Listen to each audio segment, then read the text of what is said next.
Bella Saudara, Nasional 7 diteruskan dengan laporan lintas langsung dari Sarawak bersama dengan Abang Mosili di studio BRTM Kuching. Silakan.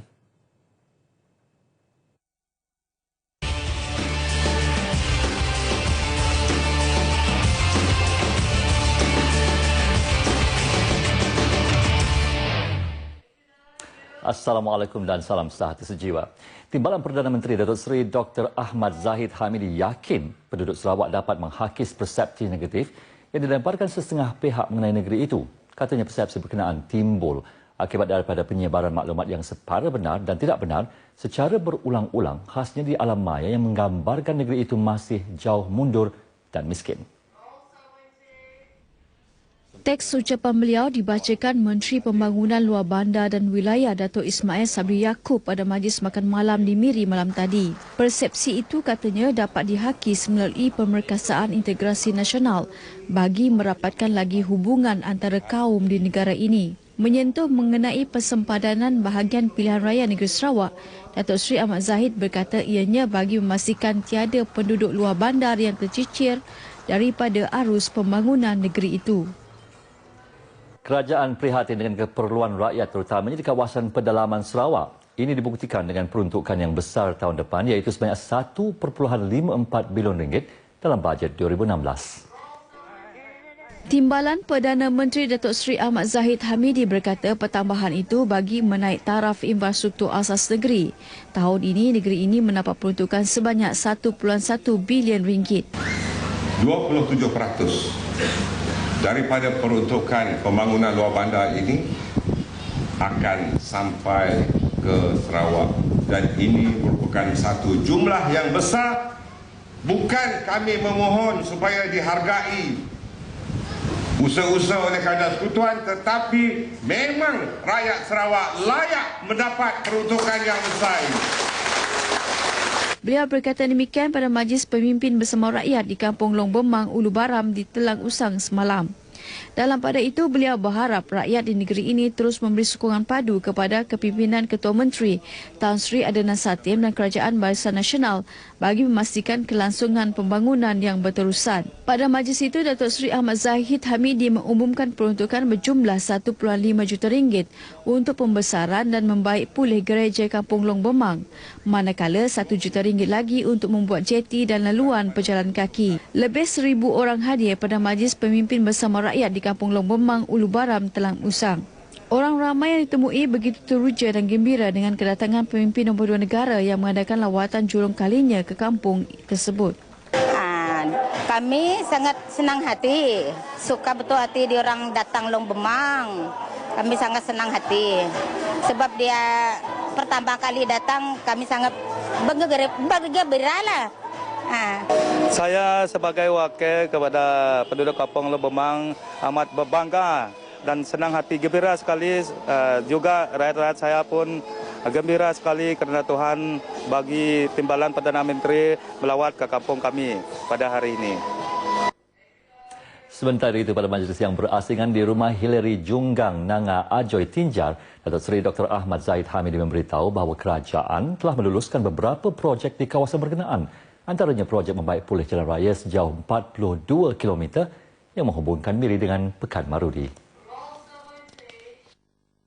Saya juga bersetuju untuk membina jalan gravel di kampung ini, Kampung Umping Tinjar, di Riki Nangga Lait dan juga di Rumah Panjang Luci Nangga Manjang Tinjar dan juga rumah Hillary Junggang Long Aja ini dan juga lain-lain. Kita akan berunding dengan Ketua Menteri Sarawak. Kita akan cari duit, kita akan berunding dengan beliau. Datuk Seri Datuk Ahmad Zahid turut mengingatkan rakyat berbilang kaum di negeri ini supaya tidak memperlekehkan keharmonian dan kesepaduan yang telah sedia terjalin. Justru rakyat di negeri ini seharusnya menolak mereka yang mempunyai agenda yang tersembunyi. Jangan ada pemimpin parti politik, terutamanya dari Semenanjung, terutamanya DAP, PKR atau Amanah yang mau kacau di kawasan kita. Saya harap orang Sarawak tolak pemimpin-pemimpin ini. Kerajaan Persekutuan akan menggerakkan usaha bagi memastikan Barisan Nasional meraih kemenangan besar pada pilihan raya negeri Sarawak ke-11 akan datang. Timbalan Perdana Menteri Datuk Seri Dr. Ahmad Zahid Hamidi berkata kemenangan besar itu bukan sahaja mempertahankan kerusi-kerusi yang dimenangi pada pilihan raya lepas, malah menguasai 11 kerusi yang bakal dipertandingkan pada PR11. Beliau juga berharap SPR memberi masa dan ruang secukupnya untuk jentera Barisan Nasional Negeri Sarawak mendaftarkan pengundi baru. Kita harap jika SPR masih mempunyai ruang lingkup yang secukupnya untuk mendaftarkan pengundi-pengundi baru, terutama pengundi Gen Y dan pengundi pertama kali, maka kita harap masih ada ruang dan kesempatan untuk jentera BN melakukan pendaftaran pengundi-pengundi ini. Beliau berkata demikian pada Majlis Pecah Tanah Masjid Kampung Keluru Jaya Lambir sempena lawatan kerja 2 hari beliau ke Miri. Pada majlis itu, beliau turut mengumumkan pertambahan peruntukan berjumlah RM350,000 bagi pembinaan masjid baharu di Kampung Keluru Jaya. Beliau juga diberi penghormatan oleh penduduk untuk menamakan masjid itu sempena nama bapanya. Peluang rundingan antara Parti Rakyat Bersatu Sarawak SUPP dan Parti Rakyat Bersatu UPP seperti yang disarankan Ketua Menteri tidak harus dicemari dengan apa-apa prasyarat. Timbalan Presiden UPP Datuk Dr. Jerib Susil berkata ia hanya alasan untuk mengelak rundingan antara dua buah parti yang majoriti ahlinya kaum Cina.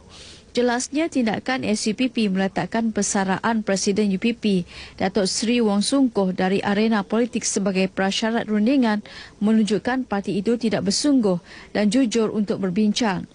Bercakap pada sidang media di Kuching semalam, beliau menyelar tindakan SUPP itu yang dilaporkan dalam sebuah surat khabar berbahasa Cina dan menyatakan sokongan padu kepada Presiden Parti untuk terus memimpin parti. Sementara itu, Setiausaha Agung UPP George Low berkata prasyarat itu lebih kepada dendam peribadi dan kesal SUPP bertindak mengorbankan peluang untuk berkompromi demi perpaduan masyarakat Cina hanya kerana ingin menyingkirkan Datuk Seri Dr. Wong Sung Koh. If the newspaper report is true, UPP categorically reject the proposal that YB Datuk Seri Wong retires from politics as a precondition to negotiations. Such a precondition to us smacks of bad faith and shows a personal vendetta to get rid of Datuk Seri Wong. It will not lead to any possible compromise. UPP merupakan parti baharu yang ditubuhkan setelah keluar dari SUPP akibat kemelut dalaman kepimpinan. Seterusnya kita beralih ke segmen agenda hari ini.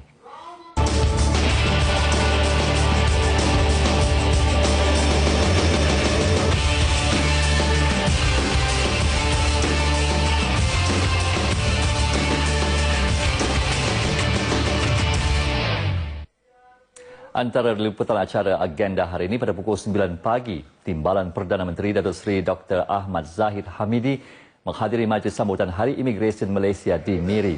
Manakala pada pukul 11 pagi, Menteri Perumahan Datuk Amar Abang Johari Tunoping akan menghadiri program Muda Hashim Garage Sale 2015 di Jalan Muda Hashim, Kuching.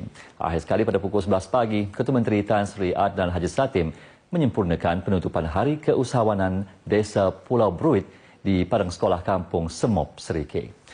Demikian antara liputan acara dalam agenda hari ini. Untuk berita seterusnya, kembali ke Angkasa Puri bersama Taufik.